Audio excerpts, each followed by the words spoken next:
Hello student, स्वागत है एक बार फिर से आपका हिंदी पाठशाला क्लासेस में। तो आज हम बात करने वाले हैं यहाँ पे उत्तर प्रदेश लोक सेवा आयोग, उत्तर प्रदेश अधीनस्थ सेवा चयन, यहाँ पे सामान्य हिंदी प्रतियोगी परीक्षाओं के लिए, जो कि आदित्य पब्लिकेशन प्रयागराज से लिया गया है। इसमें आपको इतने सारे देख सकते हैं, उत्तर प्रदेश में जितनी सारी वैकेंसी आई है उसमें हिंदी पूछे जाते हैं, तो उसके लिए ये सर्वश्रेष्ठ बुक है। मैं आपको पहले बता दे रही हूँ।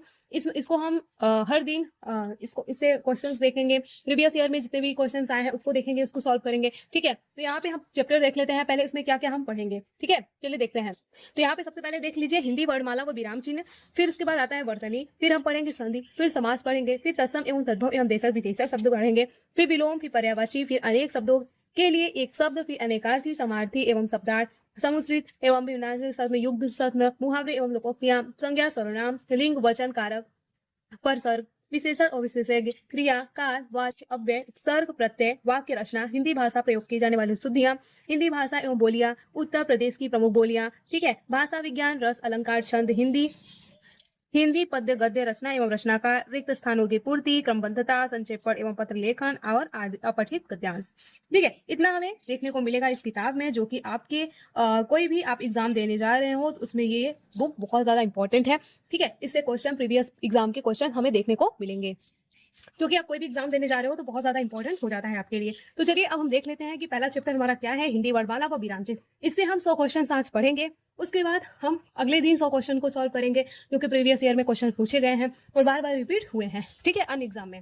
फिर हम देखेंगे यहाँ पे आदित्य पब्लिकेशन। ठीक है, आदित्य पब्लिकेशन से ये लिया गया, बहुत इंपॉर्टेंट है, आपके हर एग्जाम में बहुत ज्यादा इंपॉर्टेंट हिंदी होता है। ठीक है, हिंदी से क्वेश्चंस हमें 30-50 नंबर के देखने को मिल जाते हैं। अब आगे हम चलिए शुरू करते हैं यहाँ पे हिंदी वर्णमाला व विराम चिन्ह। तो यहाँ पे आप लोग देख लीजिए हिंदी वर्णमाला व विराम चिन्ह। तो पहले हिंदी वर्णमाला को हम जानते हैं। तो वर्णमाला एक दृष्टि में हिंदी वर्णमाला 52 होती है। ठीक है, हिंदी में ध्वनियां वर्ण के प्रकार 2 होते हैं, पहला है स्वर, दूसरा है व्यंजन। अब स्वर में क्या आते हैं हमारा अ, आ, इ, उ, ऋषि, ए, ओ। अब यहाँ पे देखिए कुछ लोग गलती करके ऋषि इधर लिख देते हैं, जो कि ऊ के, ठीक है, ऊ के बाद ही ऋषि आता है, ये चीज आप लोग को नोटिस करनी है। फिर हम बात कर लेते हैं व्यंजन। कुल व्यंजनों की संख्या कितनी है? 39 है। ये चीजें आपको अच्छी तरीके से याद कर लेना है। मूल व्यंजनों की संख्या 33 है और स्पर्श व्यंजनों की संख्या 25 है। फिर अंतस्थ व्यंजनों की संख्या 4 है, उष्म व्यंजनों की संख्या 4 है, संयुक्त व्यंजनों की संख्या 4 है, उत्कृष्ट एवं दुर्गुण व्यंजनों की संख्या क्या है? 2 है। ठीक है, अब ह्रस्व लघु मूल स्वर किसे कहते हैं? तो अ, इ, उ, ऋषि। मात्रा उच्चारण काल के आधार पर एक मात्रिक कहते हैं इसको। ठीक है, इसमें कोई मात्रा नहीं लगा हुआ है। अब हम इसे मात्रा लगा हुआ है। दीर्घ गुरु संधि एवं स्वर 7 होते हैं, ये 2 मात्रिक है। आ, इ, उ, ए, ओ। यहाँ पे सब में मात्रा लगा हुआ है, ये चीजें आपको नोटिस करनी है। अब कुछ लोग प्लूत स्वर भी इसी में जोड़ लेते हैं, तो प्लूत स्वर क्या होता है? हिंदी में नहीं होता है। प्लूत स्वर आपको देखने में संस्कृत में ही मिलेगा। ठीक है, ये चीजें आपको ध्यान में रखना है। अब बात करते हैं सजातीय संधि स्वर। ये मूल दीर्घ स्वर इसे कहते हैं। आ, इ, उ, मतलब आ से आ बना है, ई से ई बना है, ठीक है, बड़े ई बना है, उ से बड़ा उ बना है, ये चीजें आप लोग को ध्यान में रखना है। अब ठीक इसी तरीके से यहाँ पे देख लीजिए विभाजित संधि स्वर ए, ओ, जो कि 4 है। ठीक है, अ ई का इसमें बना है ए, ठीक है, फिर अ उ का बना है ओ, फिर अ ए का बना है ए, फिर अ ओ का बना है ओ, मतलब सब एक ही मात्रा से यहाँ पे बने हुए हैं। ठीक है, ये सब चीजें आप लोग को ध्यान में रखना है। अब यहाँ पे देख लीजिए मूल व्यंजनों की संख्या जो कि 33 है। यहाँ पे क ख ग घ अंग, इस तरीके से यहाँ पे 5 आप लोग को इस तरीके से दिख रहा होगा। ठीक है, स्पर्श व्यंजनों की संख्या कुल 25 है। अंत स्तन, य, लव, उष्म, स, ख, सह। ठीक है, इस तरीके से आप लोग देख लीजिए हिंदी वर्णमाला यही है हमारा। ठीक है, इससे जुड़े हम देखेंगे 100 क्वेश्चन, जो कि आपके आने वाले एग्जाम में बहुत ज्यादा इंपॉर्टेंट होने वाले हैं। तो चलिए वीडियो को फटाफट अपने दोस्तों के साथ शेयर कर दीजिए और वीडियो को फटाफट लाइक कर दीजिए। तो चलिए आगे हम देखते हैं।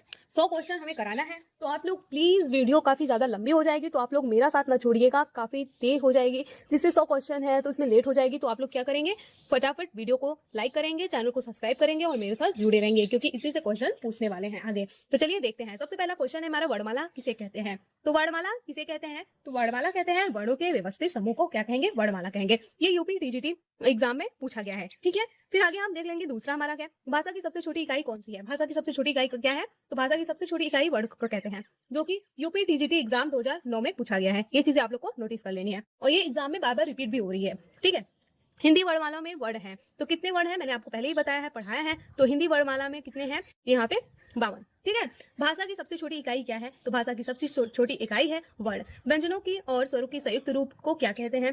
तो ये कहते हैं यहाँ पे अक्षर, जो कि केवीएस पीजीटी एग्जाम में पूछा गया है। हिंदी भाषा में कितने स्वर होते हैं?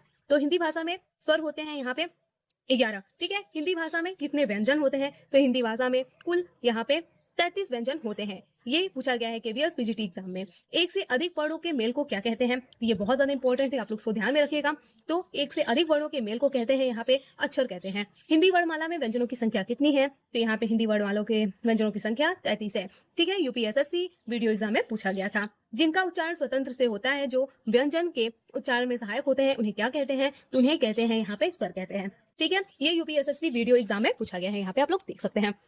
फिर अगला हम देख लेंगे, यहाँ पे अगला क्या है, आप लोग को शायद दिख नहीं रहा हो, इसलिए मैं थोड़ा सा जूम कर दे रही हूँ यहाँ पे। ठीक है, तो यहाँ पे आगे आएगा हमारा हिंदी में ध्वनियों कितने प्रकार की होती हैं? तो हिंदी में ध्वनियां यहाँ पे 2 प्रकार की होती हैं। वर्णमाला में स्पर्श व्यंजनों की संख्या कितनी है? तो यहाँ पे वर्णमाला में स्पर्श व्यंजनों की संख्या यहाँ पे कितना बताया गया है? यहाँ पे बताया गया है 25। ठीक है, ये यूपीएसएससी राज्य कृषि उत्पादन मंडी परिषद में पूछा गया है। भाषा की सार्थक लघुत्तम इकाई किसे माना है? तो ये माना गया है यहाँ पे शब्द को माना गया है, जो कि राज्य कृषि उत्पादन मंडी परिषद से लिया गया है। लिपि चिन्हों की क्रमबद्ध समूह को क्या कहते हैं? तो कहते हैं यहाँ पे इसको वर्णमाला कहते हैं, जो कि यूपीएसएससी कनिष्ठ सहायक एग्जाम में पूछा गया है। यहाँ पे वर्णों के सामूहिक समुदाय को क्या कहते हैं? तो यहाँ वर्णों के समुदाय को कहते हैं यहाँ पे वर्णमाला कहते हैं, जो कि यूपी पुलिस कांस्टेबल एग्जाम में पूछा गया है। ये चीजें आप लोग को नोटिस कर लेनी है, ये बार बार एग्जाम में पूछा गया है। ठीक है, यहाँ पे अब हम आगे बात कर लेते हैं हिंदी भाषा में कुल कितने व्यंजन होते हैं। तो यहाँ पे फिर वही क्वेश्चन बार बार रिपीट कर रहा है, जो कि बिहार पुलिस कांस्टेबल में एग्जाम में पूछा गया है। तो ये फिर से मैं आपको दोहरा दे रही हूँ, 33। ठीक है, शब्द की सबसे छोटी इकाई क्या कहलाती है? तो शब्द की सबसे छोटी इकाई कहलाती है वर्ण। निम्न से दीर्घ स्वर क्या है? ये भी यूपी पुलिस कांस्टेबल में पूछा गया है। ठीक है, फिर आगे हम देख लेंगे यहाँ पे निम्न से दीर्घ स्वर क्या है। निम्न से दीर्घ स्वर है हमारा बी। ठीक है, बड़ी। ठीक है, यूपीएसएससी वीडियो एग्जाम में पूछा गया है, जो कि इसका उत्तर होगा पी। ठीक है, आगे हम देख लेंगे, आगे हमारा 18 क्वेश्चन हो गया है। आगे हम क्वेश्चन देख लेंगे, आगे हमारा कितने क्वेश्चन बाकी। तो चलिए अब हम बात कर लेते हैं यहाँ पे 19वां क्वेश्चन, आप लोग यहाँ पे दिख रहा होगा, लेकिन इसे कौन सा मूल दीर्घ स्वर नहीं है? तो यहाँ पे मूल दीर्घ स्वर क्या नहीं है? तो यहाँ पे डी हम क्वेश्चन देख लेते हैं, उत्तर इसका ओ। ठीक है, ये वीडियो एग्जाम में पूछा गया है यूपीएसएससी में। ठीक है, हिंदी भाषा में ह्रस्व स्वर की संख्या कितनी होती है? तो यहाँ पे बताया गया है ह्रस्व स्वर की संख्या कितनी है, तो यहाँ पे 4 बताया गया है, जो कि यूपीएसएससी कनिष्ठ सहायक सचिव एग्जाम में पूछा गया है। ठीक है, यहाँ पे निम्न से दीर्घ स्वर कौन सा है? तो यहाँ पे दीर्घ स्वर है यहाँ पे ए, यहाँ पे अ बताया गया है, जो कि युवा कल्याण एवं विकास दल में पूछा गया है। किस स्वर के उदाहरण के दीर्घ स्वर से अधिक समय लगता है? तो यहाँ पे प्लूस स्वर है, जो कि आप लोग को यहाँ पे दिख रहा हो। अब यहाँ पे प्लूस स्वर कौन सा है? तो प्लूस स्वर यहाँ पे दिखा रहा है ए, जो कि ओम है। ठीक है, ये चीजें आपको ध्यान रखना है, यूपी टीजीटी में पूछा गया है।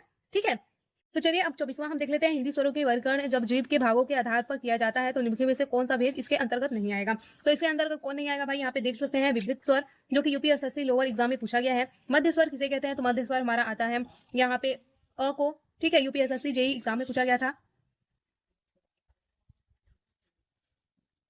यहाँ पे देख सकते हैं, फिर आगे है हमारा भाषा विज्ञान की दृष्टि से किस प्रकार स्वर है कि यहाँ पे बताया गया है डी, तो ये है पश्च संवृत्त स्वर। यहाँ पे देख सकते हैं कनिष्ठ सहायक परीक्षा में पूछा गया है, निम्नलिखित में से कौन सा स्वर समृद्ध है? तो यहाँ पे बताया गया है सी, जो कि ई है। यहाँ पे ईबीजीआईसी पीजीटी एग्जाम में पूछा गया है। ठीक है, तो यहाँ पे दोनों एग्जाम में दो एग्जाम में पूछा गया है, तो ये चीजें आप लोग को ध्यान में रखना है कि दोबारा भी ये दोहरा सकता है। आगे हम देख लेते हैं, आगे हमारा अर्धवृत्तीय स्वर है, तो ये कौन सा स्वर है? यहाँ पे बी है, तो ए है। विधान भवन रक्षक एवं वन रक्षक परीक्षा में पूछा गया है। 29वां का देख लेंगे, तो स्वर संधि के प्रकार कितने हैं? तो यहाँ पे डी हम देख लेते हैं, उपयुक्त तीनों है, प्लूत है, दीर्घ है, ह्रस्व है। ये यूपी पीजीटी एग्जाम में पूछा गया है। हिंदी की उग्र अवृत्तकार समृद्ध स्वर ध्वनि है, तो यहाँ पे बताया गया है बी, जो कि ई है, यूपीजीआईसी पीजीटी एग्जाम में पूछा गया है। स्वरों के उच्चारण को लगाने का समय को कहते हैं, क्या कहते हैं? यहाँ पे मात्रा कहते हैं। यहाँ पे डीएलएड लेक्चरर में पूछा गया है, सॉरी डाइट लेक्चरर में पूछा गया है। मात्रा स्वरों को क्या कहते हैं? तो मात्रा स्वरों को कहते हैं यहाँ पे समरूपी ग्रेमिप। ठीक है, ओ किस प्रकार का वर्ण है? तो ओ जो है हमारा ये है यहाँ पे कंठोष्ठ, जो कि यूपी पीजीटी एग्जाम में पूछा गया है। स्वर किसका भेद है? तो स्वर है हमारा वर्ण का भेद है। निम्नलिखित में से कौन सा संयुक्त स्वर नहीं है? तो ये है सी, यहाँ पे ऊ। निम्नलिखित में से कौन सा स्वर कंठ तालव्य है? तो ये कंठ तालव्य कौन सा है? डी, ए। ठीक है, निम्नलिखित में से कौन से शब्द में अनुआंशिकता है? तो यहाँ पे यूपी CLHE में पूछा गया है, तो ये संभालना होगा, ये चीजें आप लोग को ध्यान में रखना है। आगे हम देख लेंगे आगे क्वेश्चन कौन सा है। तो यहाँ पे देखेंगे कौन सा शब्द अनुआंशिकता है, तो अनुआंशिकता यहाँ पे यूपी PCL में पूछा गया है, जो कि जेई सिविल एग्जाम में पूछा गया है। तो ये हमारा सी हो जाएगा कैटिला। यहाँ पे किस वर्ण में उच्चारण स्थान कंठ तालु है? तो कंठ तालु हमारा डी, यहाँ पे एम में हो जाएगा, यूपीएसएससी चकबंदी नेकपाल में पूछा गया है। ठीक है, अब आगे हम देखें ए क्या उच्चारण स्थान का नाम है, तो ये का उच्चारण स्थान यहाँ पे हो जाएगा हमारा डी, कंठ तालव्य। स्वर ये पूछा गया है राजस्व निरीक्षक परीक्षा में। ठीक है, स्वर ए उच्चारण स्थान में कौन सा है? तो स्वर ए स्थान में हमारा हो जाता है कंठ तालव्य, ठीक है। मात्रा के आधार पर स्वर कितने प्रकार के होते हैं? मात्रा के आधार पर स्वर हमारा 3 प्रकार के होते हैं। यूपीएसएससी वीडियो एग्जाम में पूछा गया है। वर्ड तालिका के अनुसार हस्व और दीर्घ एवं प्लुत क्या है? तो हस्व तालिका के अनुसार दीर्घ हमारा यहाँ पे स्वर है। यूपीएसएससी युवा कल्याण विकास दल में अधिकारी में पूछा गया है। यहाँ पे आगे हम देख लेंगे जिनकी ध्वनि केवल मुख से निकलती है उसे क्या कहते हैं, वे क्या है? तो ये है हमारा निर्नासिक स्वर, जो कि यूपी एसएससी विधान भवन रक्षक वन में पूछा गया है। कंठ तालव्य कौन सा है? तो कंठ तालव्य हमारा उ र ख अ आ ए, ठीक है। तो ये हमारा सी हो जाएगा ए, ठीक है। ए का उच्चारण स्थान क्या है? तो ए का उच्चारण स्थान कंठ तालव्य है, जो कि एमपी एसआई में पूछा गया है।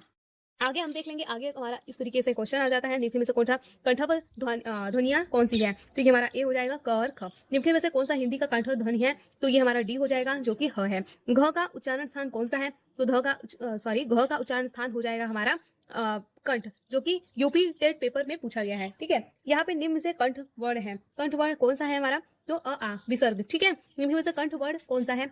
तो ये हो जाएगा हमारा बी, ठीक है।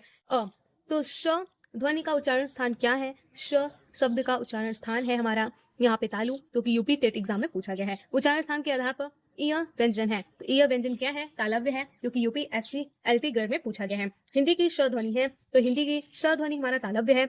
च छ ज झ इ उच्चारण स्थान होगा, तो ये हमारा तालु से है, ठीक है। निम्न में से व्यंजनों में कौन सा व्यंजन का उच्चारण तालु से होता है? तो हमारा ये 6 हो जाएगा, जो कि यूपी कास्ट एग्जाम में पूछा गया है, ठीक है। आगे हम देख लेंगे आगे कौन सा क्वेश्चन है। 50 हमारा कंप्लीट हो गया है, 50 हमें कंप्लीट करना बाकी है। वीडियो काफी लंबी हो जाएगी, तो आप वीडियो में जरूर जुड़े रहिएगा, ये बहुत ज्यादा इंपॉर्टेंट है। आज आप लोग जितने भी क्वेश्चन देख रहे हैं, ये बहुत ज्यादा इंपॉर्टेंट, जितने भी एग्जाम में पूछे गए हैं वो सारे क्वेश्चन आप लोग को यहाँ पे देखने को मिलेंगे, जो कि रिपीट होते रहते हैं, ठीक है। आगे हम बढ़ते हैं। यहाँ पे देखिए ई बड़ी ई च छ ज झ इ आदि उच्चारण किसके होता है? तो ये होता है सी, यहाँ पे तालव्य से, ठीक है। देख लीजिए यूपीएसएससी वीडियो एग्जाम में पूछा गया है किस व्यंजन का उच्चारण स्थान तालव्य है? तो यहाँ पे देख लीजिए यूपीएसएससी एग्जाम में राज्य कृषि परिषद में पूछा गया है, तो इसका आंसर झ होगा। य का उच्चारण स्थान क्या है? य का उच्चारण स्थान तालु है, जो कि यूपीएसएससी विधान भवन रक्षक में पूछा गया है। श का उच्चारण स्थान क्या है? श का उच्चारण स्थान यहाँ पे तालु है, ठीक है। यूपी पुलिस कांस्टेबल में पूछा गया है। निम्न से तालव्य ध्वनि क्या है? निम्न से तालव्य ध्वनि श है, जो कि यूपी पुलिस कांस्टेबल में पूछा गया है। च वर्ग की ध्वनि किस वर्ग में आती है? तो च वर्ग की ध्वनि यहाँ पे आती है तालव्य में, ठीक है। यूपीएसआई में पूछा गया है। यहाँ पे आप सब देख सकते हैं हिंदी का मूर्धन ध्वनियां है, जो कि यहाँ पे बी है, ट ठ ड ढ अड़ा है, जिनका उच्चारण ऊपर के दांतों पर जीभ लगाने पर होता है, उसे क्या कहते हैं? तो उसे कहते हैं यहाँ पे दंत, जो कि यूपी टेट एग्जाम में पूछा गया है। आगे हम देख लेते हैं आगे कौन सा क्वेश्चन है। आगे क्वेश्चन है निम्न में से कौन दंत ध्वनि है? तो ये दंत ध्वनि है यहाँ पे त, जो कि एपीजीआईसी में एग्जाम में पूछा गया है। निम्न में से कौन सा मूर्धन्य ध्वनि नहीं है? तो यहाँ पे मूर्धन्य ध्वनि नहीं है अड़ा, जो कि यूपी टीजीटी एग्जाम में पूछा गया है। ट वर्ग में किस प्रकार का व्यंजन है? ट वर्ग में यहाँ पे मूर्धन्य प्रकार का व्यंजन है, यूपी टेट एग्जाम में पूछा गया है। ट वर्ग का उच्चारण स्थान क्या है? ट वर्ग का उच्चारण स्थान मूर्धा है, जो कि बिहार टेट एग्जाम में पूछा गया है। यहाँ पे उच्चारण स्थान की दृष्टि से कौन सा विकल्प शुद्ध है? तो यहाँ पे स दंत, जो कि बहुत ज्यादा इंपॉर्टेंट है, ये पूछा गया यूपी टेट एग्जाम में। थ किस वर्ग का व्यंजन है? तो थ यहाँ पे दंत वर्ग का व्यंजन है। निम्न में से कौन सा दंत वर्णन है? तो यहाँ पे दंत वर्णन हमारा है यहाँ पे त, ठीक है। द ध्वनि का उच्चारण स्थान का आधार होता है, तो यहाँ पे बी है, दंत है। त वर्ग की ध्वनिया का उच्चारण स्थान क्या है? तो ये बी है, दंत। त का उच्चारण स्थान होता है, तो त का उच्चारण स्थान होगा हमारा यहाँ पे दंत, जो कि बिहार पुलिस कांस्टेबल एग्जाम में पूछा गया है, ठीक है। इस तरीके से आप लोग देख सकते हैं। आगे हम देख लेंगे, तो आगे हम देखेंगे निम्न से कौन सा दंत ध्वनि है? तो यहाँ पे दंत ध्वनि है सी, ल हम देख लेंगे, जो कि यूपी पुलिस कांस्टेबल पूछा गया है। हिंदी का उष्ट व्यंजन ध्वनि कौन सा है? तो यहाँ पे सी भ, यूपी जीआईसी पीजीटी एग्जाम में पूछा गया है। निम्न में से कौन सा उष्ट ध्वनि नहीं है? तो यहाँ पे च में उष्ट ध्वनि है। हिंदी में ब ध्वनि है, तो ब ध्वनि है यहाँ पे बी उष्ट ध्वनि। इनमें से कौन सा अंतस्थ वर्ण है? तो यहाँ पे व है। अंतस्थ व्यंजन है, अंतस्थ व्यंजन यहाँ पे य व र है। अर्ध स्वर है, तो अर्ध स्वर हम किसे कहेंगे? य और व को कहेंगे। यूपी टीजीटी एग्जाम में टेट एग्जाम में पूछा गया था। इनमें से कौन सा वर्ण स्पर्श व्यंजन नहीं है? तो यहाँ पे य है, जो कि यूपी पीजीटी एग्जाम में पूछा गया है। इनमें से कौन सा ध्वनि अंतस्थ नहीं है? तो अंतस्थ ध्वनि यहाँ पे हम बी को देखेंगे, जो कि ब है। निम्न से अर्धस्वर कहलाता है, और स्वर कहलाता है य को हम देखेंगे यहाँ पे। तो यहाँ पे ये पूछा गया है यूपी टीजीटी एग्जाम में। सही कथन चुनिए, तो सही कथन यहाँ पे य व ध्वनियों के अंतस्थ कहलाती है। ये पहला वाला ही सही है, जो कि यूपी टीजीटी एग्जाम में पूछा गया है। निम्न में से कौन सा अंतस्थ व्यंजन है? तो अंतस्थ व्यंजन हमारा हो जाएगा ल, जो कि यूपी एसएससी लोअर एग्जाम में पूछा गया है। प फ ब भ म व्यंजन होते हैं, तो ये कौन से व्यंजन होते हैं? बी यहाँ पे ओष्ठ व्यंजन। यहाँ पे यूपी एसएससी एग्जाम युवा कल्याण विकास दल में पूछा गया है। निम्न से ओष्ठ वर्ण कौन सा है? तो ओष्ठ वर्ण हमारा हो जाएगा यहाँ पे और डी हम देखेंगे ऊ, जो यूपीएसएससी वीडियो एग्जाम में पूछा गया है। हिंदी वर्णमाला में अंतस्थ व्यंजन कौन सा है? अंतस्थ व्यंजन हमारा हो जाएगा यहाँ पे बी, यर, लव। निम्न में से कौन सा अंतस्थ व्यंजन कौन सा है? तो यहाँ पे सी हम देख लेंगे, सी का मतलब वह हो जाएगा। निम्न में से कौन सा अंतस्थ व्यंजन कौन सा है? तो यहाँ पे डी, यहाँ पे यह हो जाएगा। ठीक है, यूपीएससी युवा कल्याण में पूछा गया है। यर लव स किस प्रकार का व्यंजन है? तो यर लव स जो कि अंतस्थ व्यंजन कहलाया गया यूपी पुलिस कांस्टेबल में। हिंदी वर्णमाला में उसमें व्यंजन कौन सा है? तो यहाँ पे श ख सह जो कि अबकारी सिपाही परीक्षा में पूछा गया है। यहाँ पे आप लोग देख सकते हैं। अब आगे हम 95 देखेंगे। 95 कौन सा क्वेश्चन है?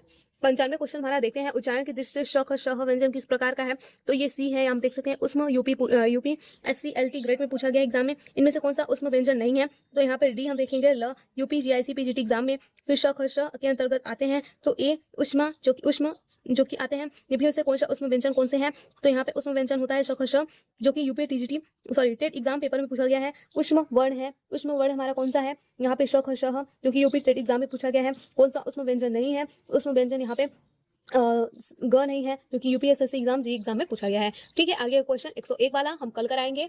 ठीक है, वीडियो अपलोड करने में थोड़ी सी टाइम लग जाएगी। ठीक है, क्योंकि वीडियो काफी ज्यादा बड़ी है। ठीक है, नेटवर्क इशू रहता है हमारे यहाँ, तो थोड़ी सी टाइम लग जाएगी, लेकिन वीडियो लगातार आती रहेगी। बस आप लोग क्या करेंगे, चैनल को फटाफट सब्सक्राइब करेंगे, अपने दोस्तों के साथ शेयर करेंगे और एक प्यारा सा कमेंट जरूर कर दीजिएगा। ठीक है, इससे जुड़े क्वेश्चन हम यहाँ पे आप लोग देख सकते हैं। 200-300 क्वेश्चन है जो कि हम डेली हम आप लोग को कराने वाले हैं। यहाँ पे आप लोग देख सकते हैं। ठीक है, मिलते हैं नेक्स्ट वीडियो में। वीडियो अच्छी लगी हो तो वीडियो को लाइक करना, चैनल को सब्सक्राइब करना। तब तक के लिए थैंक यू, टेक केयर, जय हिंद, जय भारत।